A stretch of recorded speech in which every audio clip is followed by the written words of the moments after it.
Hello mga kamarites, ito na naman ang inyong Mama Tintin at syempre dahil nga natapos na yung kaarawan ni baby, eto na at ako'y mag-uumpisa na naman mag-general cleaning. Diyos ko, sa dami-dami ko talagang gagawin, ito na naman talaga ako mapapasabak kapag naglinis ako. Tagalaga nga namang aking binabaligtad lahat at ito nga cover ay aking ang lalaban dito sa may likod. Mas mabuti dito sa may likod dahil nga mas malilinis ko siyang mabuti at makukuskus at mas malapit yung tubig dito sa may likod dahil nga nag-imbak na yung isa ng tubig dito.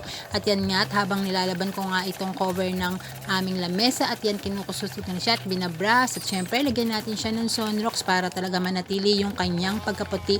At yan habang kinukuskus ko nga siyang mabuti ay tinatanggal ko rin yung mga mantsa-mantsa niya dahil nga puti ay kitang kita siya. After ko ngang labahan ay dito ko na nga lang ibibilad sa likod at para naman mabilis siyang matuyo. At after ko nga niyang maglaban yung cover na yan ay dito naman tayo sa may labas at aking nga magwawalis at napakaraming ang kalat dito. At yan nga ang inyong Mama Tintin, nakita nyo naman, umpisa talaga, pag nag-umpisa talaga ako ng umaga, malamang matapos na naman ako ng alas 12 alauna.